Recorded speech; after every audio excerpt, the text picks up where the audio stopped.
Welcome back to Learn with us. And today, introduction to HTML. हजुर आजबाट हामी चाहिँ HTML सिक्न स्टार्ट गर्छौँ अनि यो भिडियोमा चाहिँ हामी HTML को इन्ट्रोडक्सन र HTML लाई युज कसरी गर्ने त्यो हेर्छौँ है। अब HTML को फुल फर्म के हो त भन्दाखेरि HTML को full form hyper text markup language हो। अनि यो HTML चाहिँ वेब पेजहरू अनि मोबाइल एपहरू चाहिँ डेभलप गर्न युज हुन्छ। अनि मोस्ट अफ द टाइम चाहिँ HTML वेबसाइटहरू बनाउन युज हुन्छ भने कतिखेर मोबाइल एप डेभलप गर्न पनि HTML को युज हुन्छ। अब HTML सिक्नको लागि चाहिँ हामीलाई दुईटा चिजको आवश्यकता हुन्छ। एउटा चाहिँ HTML को कोड लेखेपछि त्यहाँबाट आएको आउटपुट हेर्नको लागि एउटा वेब ब्राउजर, अनि वेब ब्राउजर चाहिँ हामीले क्रोम युज गर्छौँ। अनि HTML को कोड लेख्नको लागि चाहिँ एउटा कोड एडिटिङ इन्भाइरोमेन्ट, अनि त्यसको लागि चाहिँ हामी भिजुअल स्टुडियो कोड युज गर्छौँ। ल अब भिजुअल स्टुडियो कोडलाई इन्स्टल गर्नको लागि चाहिँ हामी के गर्ने, क्रोम खोल्ने अनि त्यसमा VS कोड लेख्ने है। अनि त्यसपछि यो डाउनलोडवाला ठाउँमा लिङ्कमा जाने, अनि त्यसपछि यो वेब पेजको लिङ्क चाहिँ म डिस्क्रिप्सनमा पनि हालिदिउँला। अनि यहाँबाट इन्स्टल गर्ने, के अरे यहाँबाट डाउनलोड गर्ने, डाउनलोड भएपछि इन्स्टल गर्ने, अनि इन्स्टल भएपछि चाहिँ यो कहाँ आउँछ, हाम्रो कम्प्युटरमा आउँछ है। अनि त्यसपछि यसलाई ओपन गर्ने। अब भिजुअल स्टुडियो कोडलाई ओपन गरेपछि के गर्ने त भन्दाखेरि यहाँ ओपन फोल्डरमा जाने, अनि त्यसपछि हाम्रो एउटा फोल्डर चुज गर्ने जहाँ चाहिँ हामीले सबै कुराहरू लेख्छौँ, अनि त्यो फोल्डरलाई चाहिँ ओपन गर्ने। अनि त्यसपछि यो गेट स्टार्टेड अथवा के आयो भने यसलाई इन्टु गर्ने है। अनि त्यसपछि यस्तो हुन्छ फर्स्टमा चाहिँ, अथवा यसलाई ओपन गर्नको लागि चाहिँ यो फोल्डरमा जुन मैले फोल्डरमा यसलाई अबबाट स्टार्ट गर्छु फाइलहरू बनाउन, त्यसमा लाने, राइट क्लिक गर्ने, अनि ओपन विथ कोड भनेर आउँछ, अथवा नआयो भने चाहिँ अहिलेको तरिकाले गर्ने, आयो भने चाहिँ ओपन विथ कोड गऱ्यो भने यो फोल्डरमा सिधै खुल्छ है। एउटा फोल्डरमा खोल्न पर्छ क्या, अनि त्यो फोल्डरमा चाहिँ यसले सबै फाइलहरू बनाएको त्यहीँ राखिदिन्छ। अब फर्स्टमा चाहिँ हामी फाइल बनाउने, कसरी बनाउने त हो, यो यसमा चढ्यो भने न्यू फाइल बन्छ, अनि यहाँ चढ्यो भने न्यू फोल्डर भन्छ है। न्यू फाइलमा फाइल क्रिएट गर्ने, अनि यसलाई एउटा फाइलको नाम दिने, अनि त्यसपछि डट अनि HTML लेख्ने। अब के गर्ने भन्दाखेरि यहाँ तल हेर्दाखेरि यहाँ गो लाइभ भनेर आएको छ मेरोमा, हजुरमा नआउन सक्छ। के गर्ने भन्दाखेरि एक्सटेन्सन्समा जाने, अनि त्यसपछि यहाँ लाइभ सर्भर भनेर सर्च गर्ने, लाइभ सर्भर हो। अनि हो यहाँ चाहिँ यसरी नै तल यहाँ यसको तल इन्स्टल भनेर आएको हुन्छ, मैले इन्स्टल गरिसकेँ। अनि त्यसलाई इन्स्टल गर्ने 10 सेकेन्डमा इन्स्टल हुन्छ, अनि त्यसपछि चाहिँ रेडी है।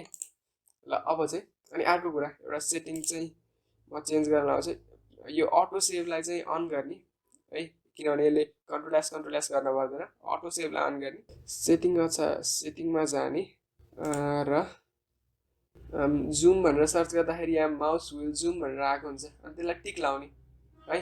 अनि यति भएपछि चाहिँ यसलाई इन्टु गर्ने, अथवा अनि यहाँ क्लिक गरेपछि यो क्लोज हुन्छ। अब यहाँ चाहिँ हामी HTML को कोड लेख्छौँ है।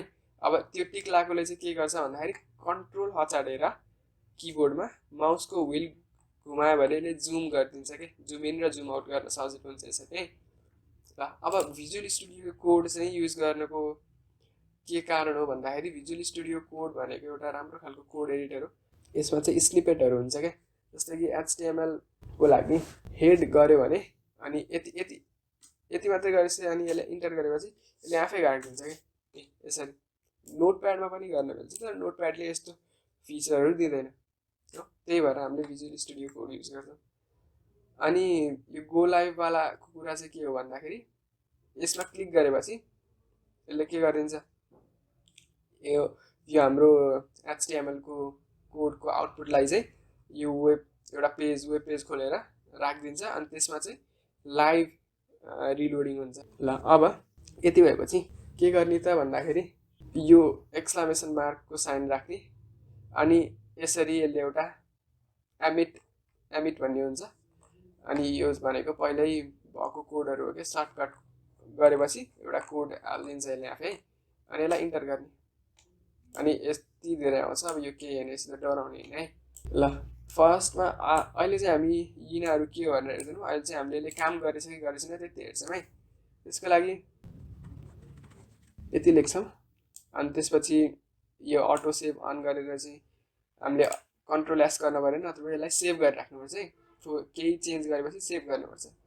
अब यसको आउटपुट भ्यू गर्ने कसरी, यहाँ यसमा चाहिँ यसको आउटपुट आउनुपर्छ। अहिले चाहिँ यसलाई रिलोड गर्न पर्यो, यसरी काटौँ है।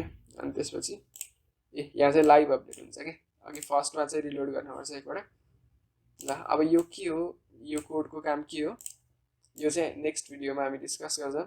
र त्योभन्दा अगाडि अर्को के भन्दाखेरि HTML-मा कमेन्ट कसरी दिने त भन्ने कुरा चाहिँ हामी हेर्छौँ है। कमेन्ट, अब कमेन्ट भनेको के हो भन्दाखेरि एउटा यस्तो पिस अफ एउटा यस्तो लाइन हो अथवा यस्तो वर्डहरू हो, स्टेटमेन्ट हो जुन चाहिँ यो कम्पाइलरले इग्नोर गरिदिन्छ। यतिकै लेख्यो भने यहाँ दिस इज अ कमेन्ट भनेर आउँछ।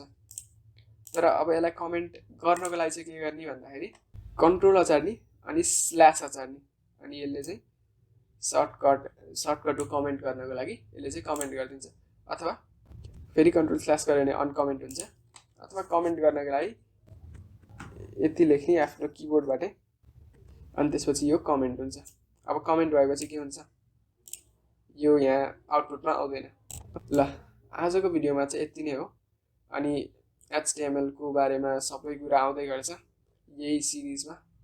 अनि त्यसपछि यो सबै कुरा म अर्को नेक्स्ट भिडियोमा एक्सप्लेन गर्छु। र यति नै भनेर चाहिँ म बाई भन्छु है त।